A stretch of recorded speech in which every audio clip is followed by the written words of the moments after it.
The first shot burned the air where Arlen's shoulder had been a breath before. Kaya swung the steel rod up into the drone's lens. Glass cracked. Light died. Neres kicked a crate into the legs of the nearest guard. Metal clattered. Men swore. Arlen grabbed the fallen shield panel from the floor and raised it like a door. "Now," he said, and they ran under the half-closed shutter into the rain. The alley outside was narrow and slick, neon washed into puddles like broken paint. Behind them, boots hit the ground.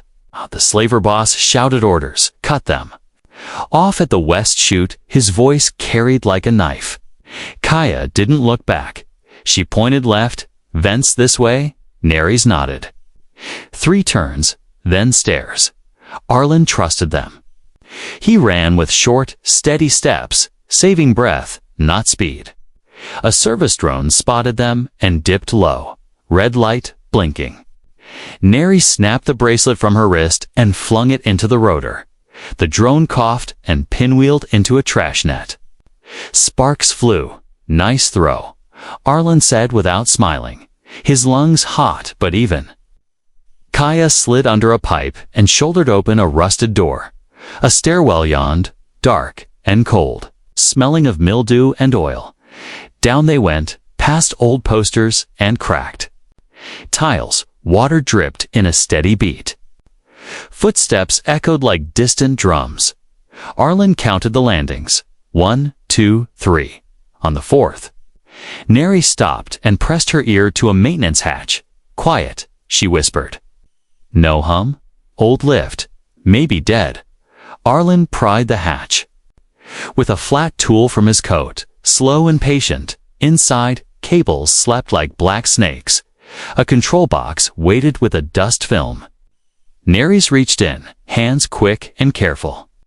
She spoke while she worked. Simple words. "My home taught us repair," she said. "Broken things should be healed." Arlen watched her swap to leads and bridge a cracked relay with a spare strip. The lift groaned awake. A small light blinked green. They stepped into the cage and pulled the gate. The lift sank with gritty shutters to a utility level. When the doors parted, stale air rolled out. Pipes ran along the ceiling like ribs. Arlen led them through the bones of the market, counting. "Junction numbers, 2 more turns," he said. Then a door with yellow paint, safe for a night. Maybe less. They reached the door. Paint faded to a tired mustard. Arlen slid a keycard. Then another. Then tapped a code. The lock took its time, then clicked. And the door opened to a small workshop. There was a table with scratches, a kettle, a folded blanket, a toolbox. A soft lamp sat on a battery, casting a warm circle in the cold room. Arlen set the heavy shield panel down and shut the door tight. For a moment, no one spoke. They stood in the quiet, like swimmers catching a breath between waves. Then Arlen filled the kettle with stored water and set it on a coil. The hiss and steam felt like forgiveness. He took out a thin case from his coat. Inside were 2 clear cards with gold threads and a stamped seal. "These are emancipation records," he said, "registered at purchase. They show I bought your freedom, not you." He placed the cards on the table and stepped back. Palms open. "You can keep them. Leave now, leave later, or ask me. For help to travel, you can also stay until your strength returns. No debt, no bargain, only your choice." Kaya approached the table first, her posture tall, her face unreadable. She touched the edge of the card but did not pick it up yet. "What do you want?" she asked, eyes steady on Arlen's. Arlen looked down at his old hands, then up again. "I want to keep a promise I failed once," he said. "I want you. Safe and free to choose your life. After that, I want nothing." Neres lifted her card, turned it in the light. "Gold threads like tiny rivers in our culture," she said. "Vows must be free, and spoken by both, even the vow of travel," Kaya added. "And the vow to share bread." Arlen nodded. The kettle began to purr. "Then speak no vow." "Until you are ready," he said. drink tea, rest, and decide with clear minds. They drank from dented cups. The tea was plain and a little bitter. Steam warmed their faces. The tight line in Kaya's jaw loosened. Neris took a roll of bandage from the toolbox and looked at Arlen's sleeve. He had a scorched mark on the fabric, the skin beneath pink and angry. She dabbed it with water and wrapped it, neat and gentle. "Thank you," Arlen said, surprised by how much it mattered to be seen. Rain tapped at a vent, slow and far. The market above them kept roaring, but down here the sound came thin. Kaya walked the room's edges, testing the walls, the hinges, the vent grills. She found a hidden slit in the doorframe where a camera might once have lived. "Empty," she said, "but we should not trust it." Neris laid the emancipation cards flat to dry, then spoke again. "My people have a word," she said. "For the moment between fear and choice, crossing, we are standing on it now." Arlen poured more tea and set the kettle aside. "I am old," he said with a small smile that did not ask for pity. "I move slow, but I do not bend for men like him." He meant the boss, and they knew it. "We can leave at first light." He said, "Take the water tunnels to the cargo docks. There is a friend who owes me a favor." Kaya studied him as if weighing the metal of his words. "You stood in front of guns," she said. "That is a vow with your body," Neris added. "You asked before you touched our hands. That matters." They did not say yes, not yet. But their voices had lost the edge of winter. Something warmer stood in the room with them, unseen but real. A faint chirp sounded in the ceiling, then a second, almost too soft to notice. Kaya looked up, head tilted. "Do you hear that?" she whispered. Arlen held his breath, listened, and frowned. "Ping," he said, like a net trying to wake a sleeping node. Neris slid her chair back. "Slow, careful, could be nothing," she said. "Or an old sensor, taking a breath, or a bribe." Arlen answered, his voice flat now. "The boss pays well to make old things remember him." He moved to the breaker box and flipped 3 switches. The room's light dimmed, the kettle coil cooled. The air fan died. "Less noise," he said, "less to hear." But the chirp came again, a little bolder. Kaya reached for the toolbox and found a small screw knife. She climbed onto the table without asking, popped the vent grill inside. A tiny disc blinked like a sleepy eye. "New," she said.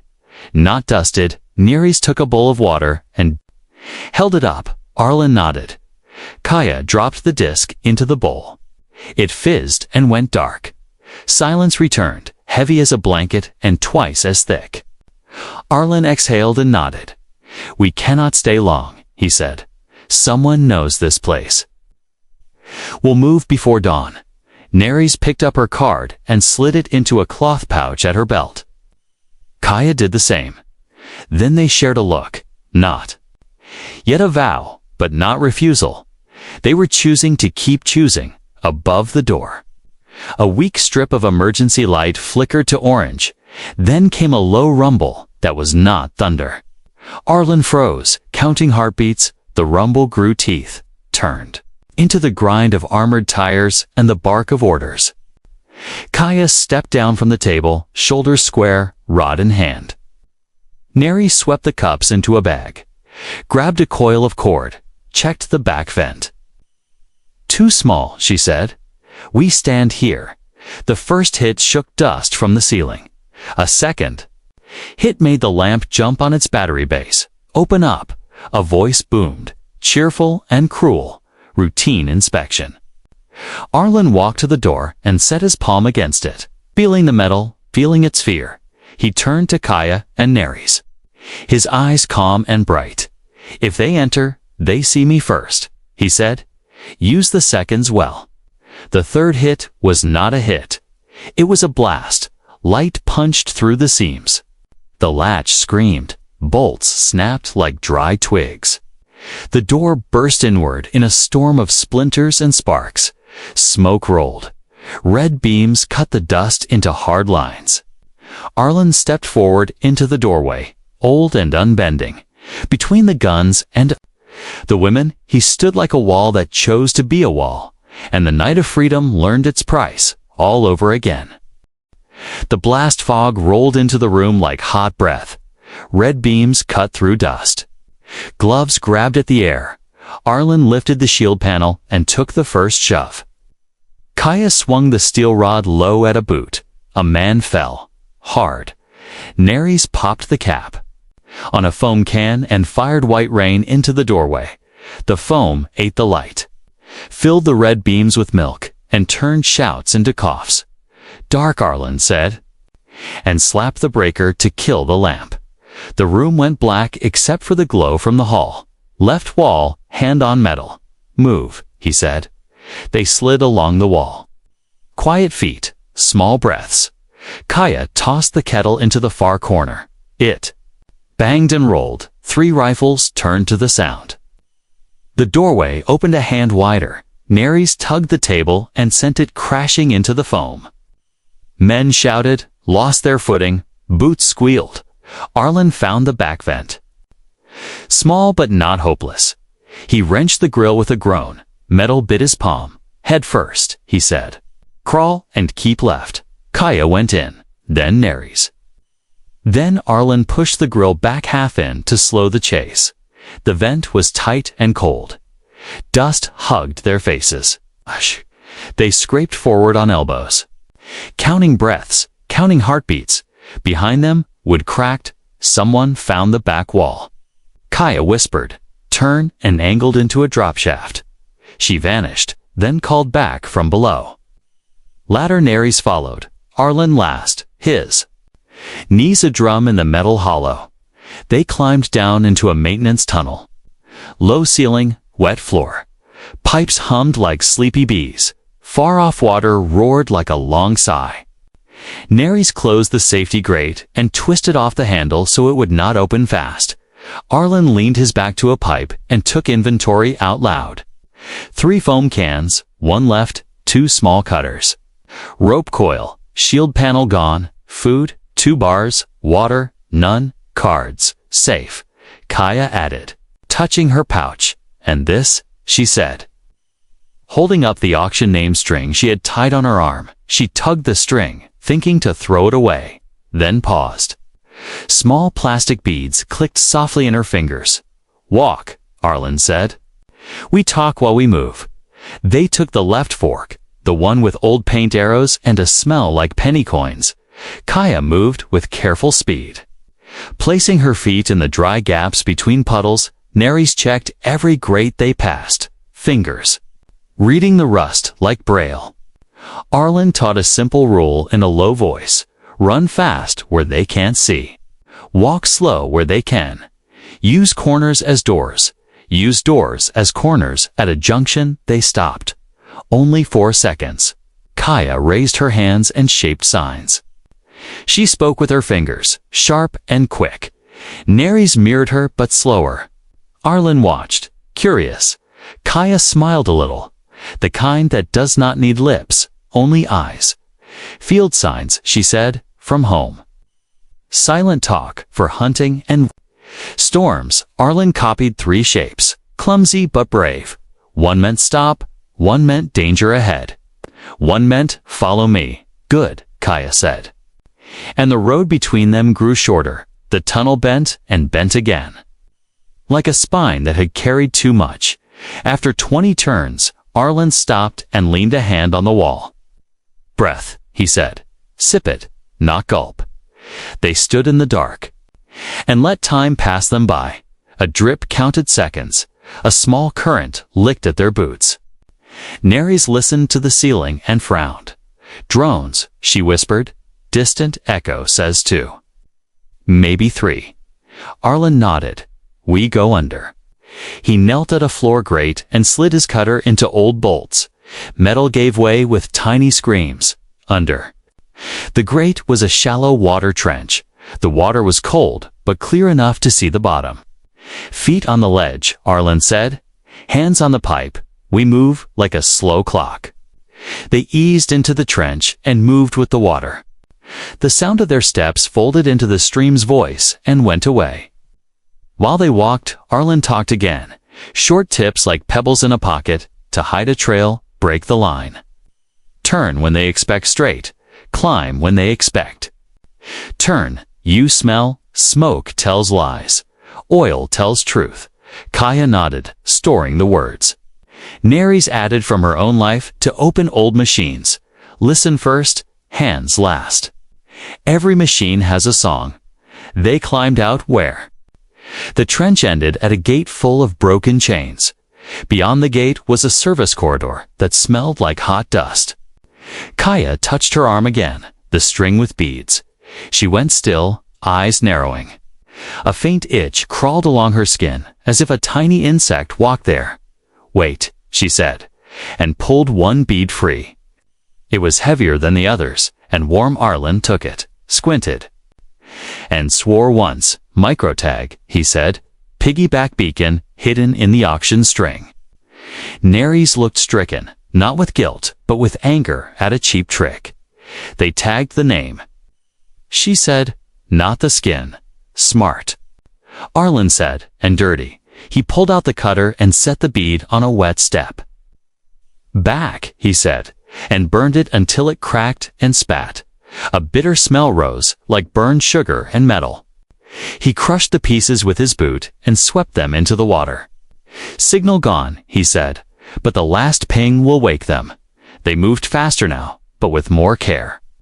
They killed 3 more old lights with a twist of wires, so the path behind looked darker than the path ahead. They left a hanging rag on a valve to make a decoy shadow for any camera that still had eyes. At a wide room where 4 tunnels met, Arlen stopped. Here, he said. We choose our next trouble. He pointed. One way smelled like salt, one like oil, one like mold, one like nothing at all. Salt is docks, he said. Oil is? Power mold is stores. Nothing is dead air. Kaya listened, then pointed to salt. Docks mean ships. Ships mean doors, she said. Neris nodded, but held up a hand. Drones, she signed. 2 fingers and a circle, near Arlen. Motioned low, crouch. They crouched behind a pipe bundle and watched 3 tiny lights float through the mold tunnel. The drone stopped, sniffed the air with sensors, then drifted away. Bored or confused, Arlen exhaled and stood, knees complaining. Age is loud. He said, small joke, small smile. Kaya grinned back. Fast and bright, like a star through cloud. Then it was gone. They entered the salt tunnel, which sloped down, and breathed a cold wind. In the distance, they heard chains bump and a bell roll in slow waves. Harbor, Arlen said, and Hope pulled. At their feet, like a tide, they passed old paint that said D-Lock 7 in letters tired from work. Neris ran her fingers along the wall and found a seam, a door inside a door. She whispered. Arlen pressed. Something clicked. And a panel swung open behind it. A narrow passage hugged the wall like a secret. They squeezed in and followed it toward a thin blue light. The passage opened onto a grated catwalk over a cavern of pipes. Below, workers moved like dots, and a patrol cart hummed along a track. Arlen pointed to a ladder that fell into shadow. Down and left, he said.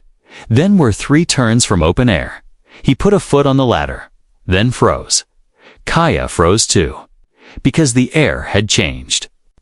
It was not the smell, it was the shape of sound, the way echoes went flat. Neris whispered the sign for danger ahead without sound. Fingers quick, voices rose from below the ladder. Easy voices, men telling jokes. A laugh hit the grate and came up like a trap. Arlen leaned out just enough to see through the slats. 5. Men in gray coats stood at the base of the ladder, rifles loose, eyes up, not bored at all. They were not dockhands. They were the boss's men wearing dock colors. One of them held a tablet that drew a red line over a map of tunnels. The line ended right where Arlen's boot hovered. Kaya's eyes met Arlen's. A sharp, bright question. Do we fight or do we vanish? Neris's hands shaped 3 signs in a row. Back, delay, mislead. Arlen nodded, slow and sure. He lifted his foot from the ladder rung and pointed to a black seam in the wall above the catwalk. A blind vent, maybe. A crawl, maybe death, maybe life. The men below shifted. The one with the tablet looked up. Come on down, he called, voice sweet as rot. We've been waiting. Arlen raised a finger to his lips, the old sign for quiet. Kaya tightened her grip on the steel rod. Neris pulled a coil of cord from her bag. Eyes on the seam, the patrol cart began to turn their way. Its lights waking, its motor rising. There was no more time to think. No more room to wait. The tunnel had led them here, to a thin line drawn over a deep fall, and the way ahead, at last, stood full of men with guns.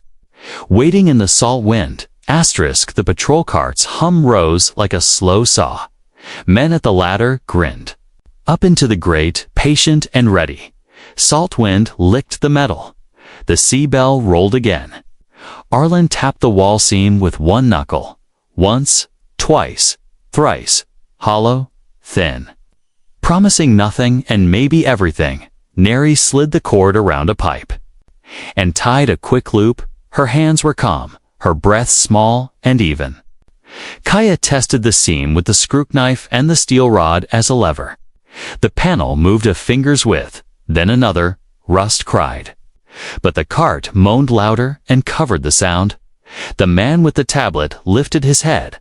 Last call, he sang, soft as sugar and cut with glass. Arlen answered with silence. The old soldier's answer, he nodded to Kaya. And she drove the rod in deep and pulled. The seam opened just enough for a body turned sideways. Neris went first with the cord coil and the last foam can. Kaya followed, dragging the rod behind like a tail of iron. Arlen set his palm on the catwalk grate and left a smear of dust, a false trail for a hurrying eye. A small lie too by a second.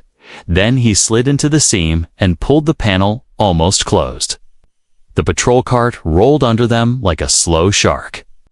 Its roof carried a black box with fins. Neris frowned at it through the gap. Eyes narrowing, jammer, she mouthed. No breath wasted. Kaya's fingers spoke too. Sharp signs, cut power, take its teeth. They? The slaver boss smiled like a knife, but Arlen did not answer him. He guided Kaya and Neris up the barge plank, steady and calm. A woman with a weathered face and a cap pulled low stepped from the shadows. Arlen, she said, voice rough from salt and years, you always arrive with storms. He bowed his head. Small and warm, Captain Daya, I need one last favor. Daya looked past him at the white coat on the pier and the red bounty lights. Her mouth bent, not into a smile, into a decision, lines off. She barked to her crew, tugs ready. To Arlen, she said, you saved my son in the iron winter, I remember. Today I pay the rest of that debt. Ropes thumped free. Engines rumbled. Black water swirled under the stern. The boss lifted 2 fingers, but port horns drowned his. Order. The barge slid out like a gray animal that knew every ripple of this channel. Kaya stood at the rail and watched the pier shrink into noise and light. Neris kept her eyes on the deck, counting steps, counting exits, counting tools, when the harbor turned to open water. The wind lost the city's sour taste. Daya waved them into a small mess room with a heater coil and a dented pot. Someone set 3 tin cups on the table. Someone else locked the hatch. For a moment, the world was only breath and steam and the wet creak of wood. Arlen set his hands around the warm cup and let his shoulders drop. Talk later, Daya said, but talk. Men like him by the law, by the pound, I'll take you to the far channel and cut my lights. If a patrol boards, you were never here. She left. and the heater coil glowed like a small fire in winter. Kaya sat upright, as always. But the line at her mouth softened. She touched the emancipation card under her vest like a heartbeat. My world was dry, she said. Simple words, no decoration. Ships fought over wells, then over people. Then over names. I learned to plot stars, because water runs out and stars do not. Her eyes drifted to the door, then back, steady. Again, they took me when my crew failed a checkpoint we could not pay. Neris folded a cloth into a neat square before she spoke. My home made things, then fixed them until they broke in new ways. I have 2 younger brothers. I taught them to solder with gum and wire.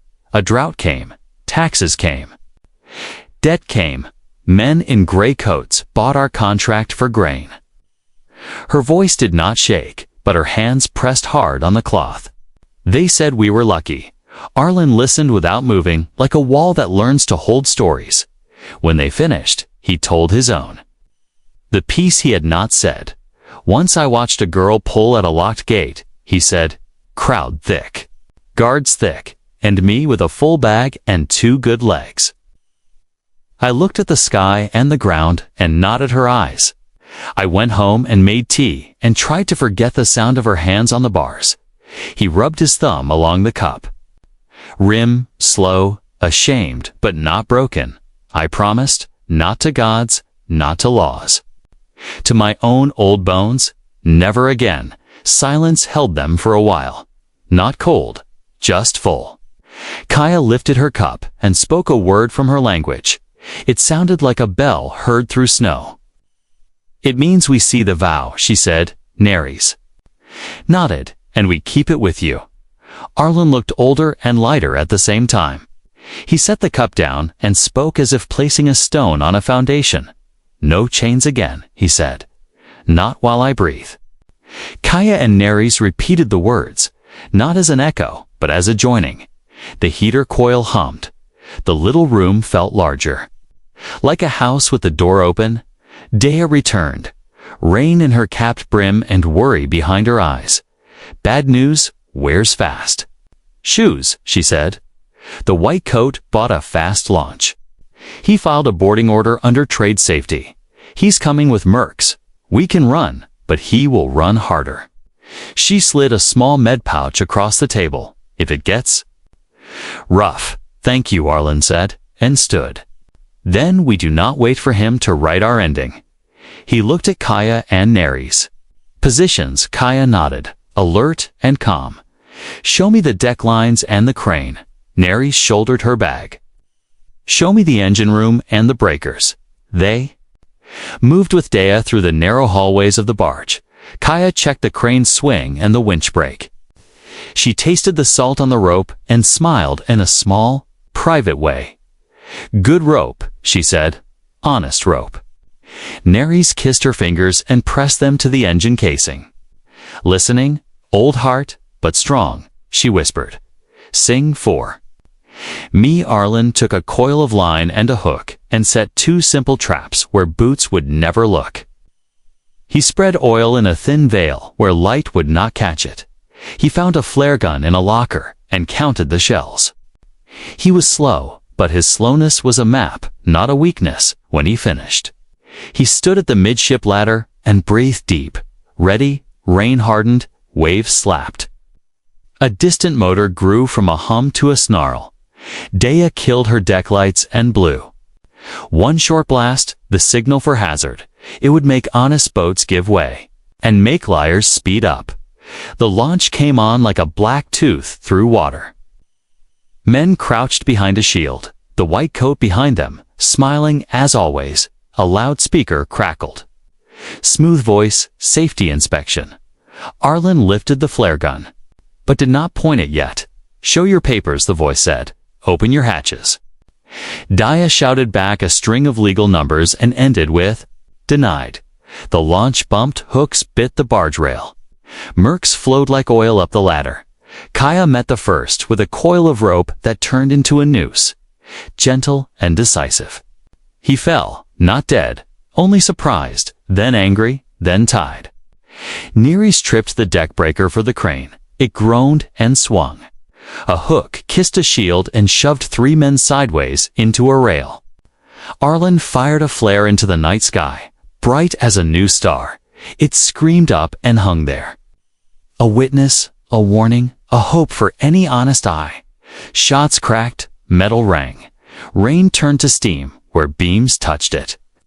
Arlen moved to block a charge and felt heat bite into his side. He staggered, breath knocked away. Hand going to wet warmth under his coat. Kaya yelled his name only once. Then she hit the man who had shot him with the back of the steel rod. Nereis slid under Arlen's arm, small and strong. "With me," she said. Steady as ground, they pulled him toward the hatch. Step by step, Dea and 2 crew covered them with pipes and curses and brave hearts. A merc grabbed at Nereis's bag. She kicked his wrist, and he lost his gun and his nerve. They reached the engine room, hot and loud and alive. Nereis slammed the hatch and spun the wheel. Metal screamed.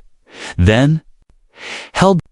Arlen sat on the floor, back to the engine, breath short, skin gray. Kaya tore his coat and pressed cloth to the burn. Hands sure, eyes bright with a fire that was not fear. Nereis moved like water, opening a valve here, closing one there. She shoved a heavy wrench through the hatch handles as a brace. Then she looked at Kaya and Arlen and spoke in that soft, clear way she had. "We stand here," she said. "Last door, best door."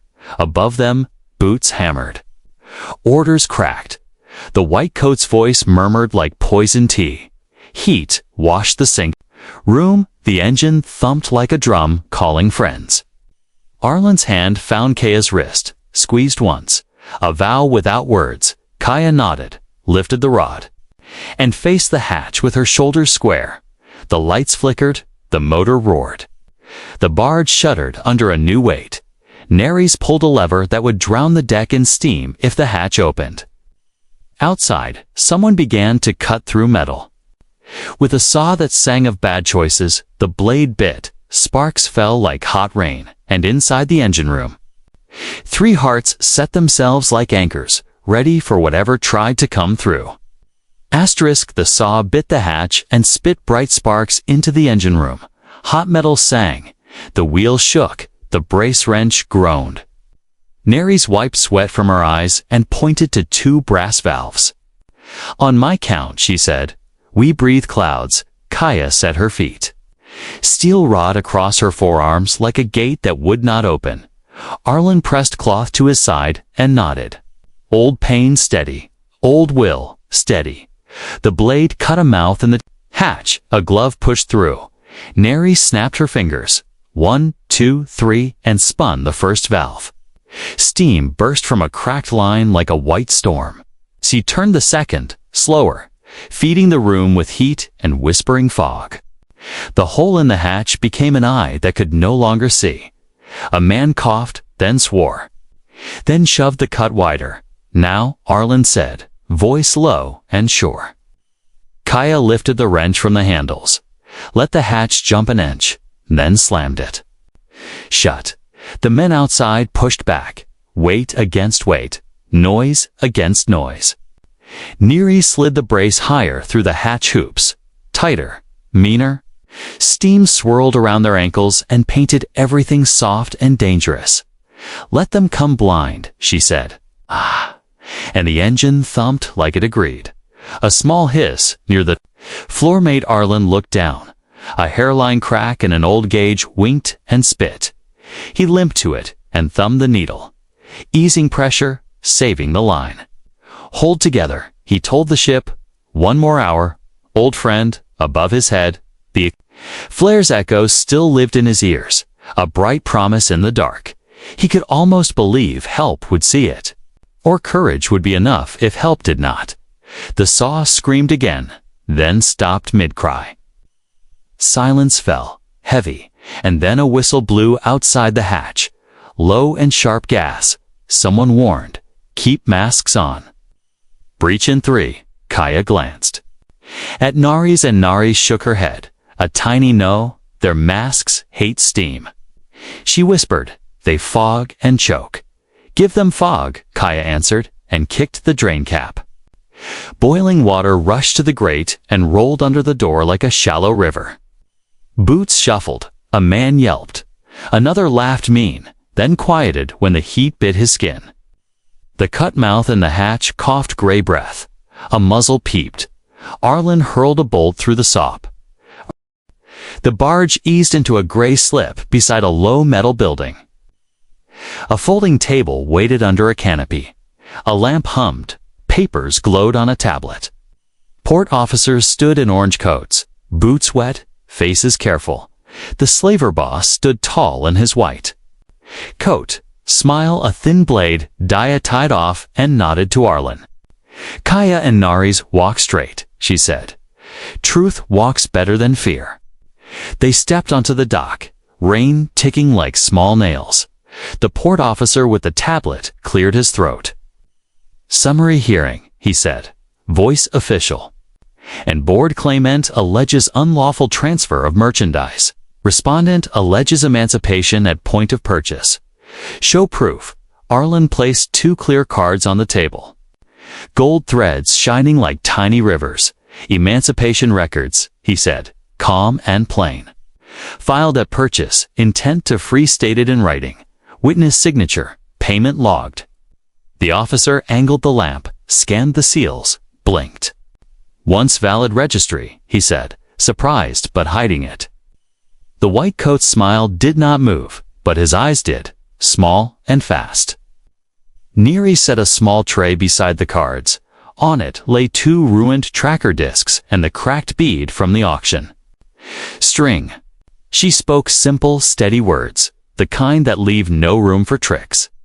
These were hidden under restraint bands, and inside the name string, they pinged a private net, not the port net. The private net rode the port's lines with a stolen code.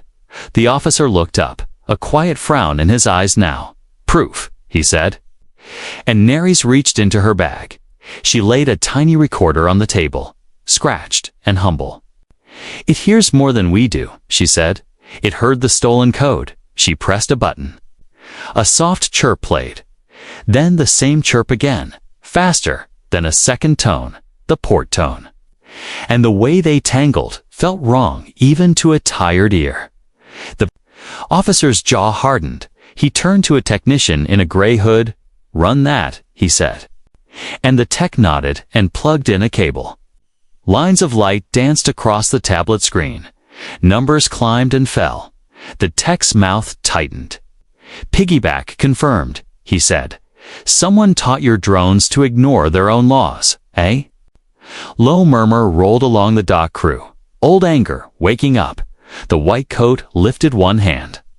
Smooth and slow, ladies and gentlemen, he said. Voice like butter on glass. Do not be fooled by cheap theatrics. These women were company. Property under contract. The old man stole them, and now he plays at being kind. Kaya stepped forward, tall and still. Rain on her hair like stars. Her voice was quiet, but carried. A stone skipping far. I am Kaya, an adult, a navigator trained by my guild. I was taken at a checkpoint that sold water for a name. She lifted the clear card, held it up like a lantern. I choose freedom. She said, I choose my name. Neri stood beside her, eyes bright, hands sure. I am Neri's Anne. Adult, a mechanic trained by my family. I was taken by debt that grew teeth. She touched the cracked bead, not in fear, but as proof. I choose not to be tracked like cargo. She said, I choose who stands at my side. Silence opened like a clean window. Rain softened. Boots stopped moving. A dock guard shifted his weight and then stepped one pace closer to the table. His orange coat looked dull next to the white coat, but his eyes were honest. I saw that piggyback last month, he said, voice low. I called it a glitch. The officer with the tablet looked at the white coat. Do you deny the piggyback? He asked.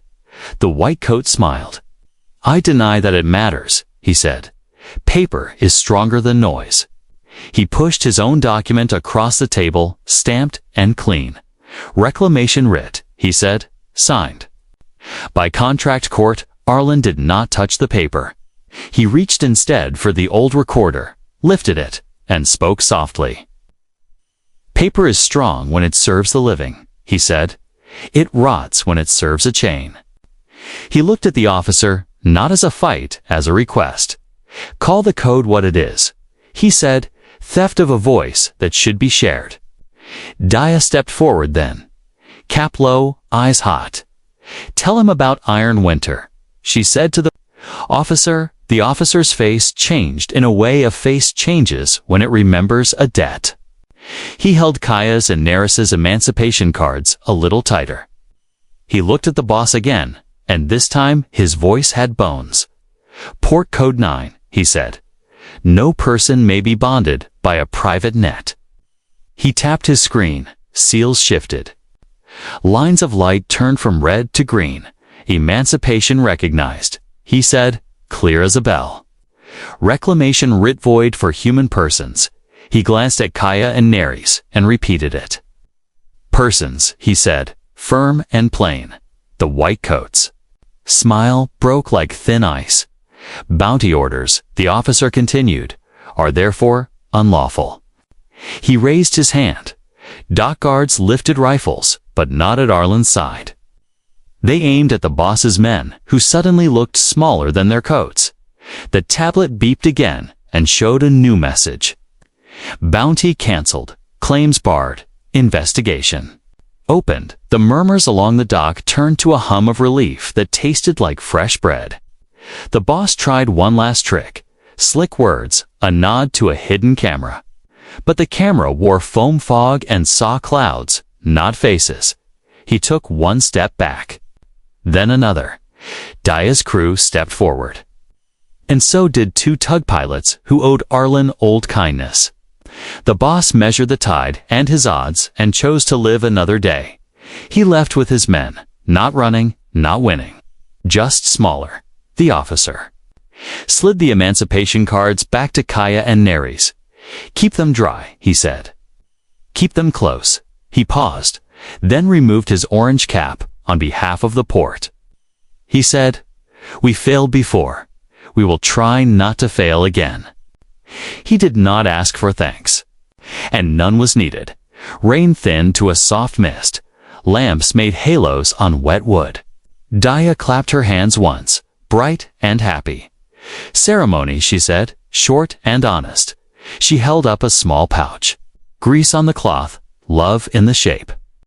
Found this in the engine room, she said. Neris, you dropped it.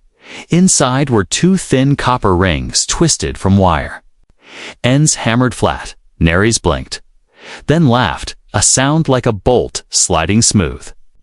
I made them after the vow, she said, shy and proud. Scrapped from the panel, Kaya took one ring, turned it in the light. Saw the marks of the hammer. Like a map of a new country, Arlen took the other, his fingers shaking a little and not caring. Dea pointed to a circle of chalk someone had drawn long ago on the deck. In my grandmother's way, she said, we stand in the chalk and speak. What we keep, Arlen stood with Kaya and Neris inside the circle. The dock grew quiet on its own, as if the sea leaned in to listen. Kaya spoke first, words simple and sharp, like a clean blade. I keep your names, she said. I keep your safety as my work. Neris spoke next, soft and fierce. I keep your home, she said. I build it where we stand. Arlen last, old voice steady. I keep the door open, he said, for you and for those who come after. They slid the copper rings on. Not as owners, not as prizes, as equals who had chosen and were choosing again. No music played. But the harbor bells sounded far off, not for them, not because of them. But it felt right anyway. People clapped, some laughed. Someone cried into a sleeve and pretended it was rain. Dia wiped her eyes with her cap, then swore and said it was salt. Later, aboard the barge, the three of them sat in the mess room. The heater coil hummed. The kettle breathed. The storm walked away across the black water. Arlen laid a folded cloth on the table, a small flag stitched out of scrap. On it was a door drawn in white thread. Open, no lock, no chain, the quiet door, he said, smiling like a man who finally built the house in his head. A refuge ship, Kaya said, already plotting courses in her mind. A workshop, Neri said, already naming tools and spares. They talked through the night, not fast, not slow, routes to forgotten piers.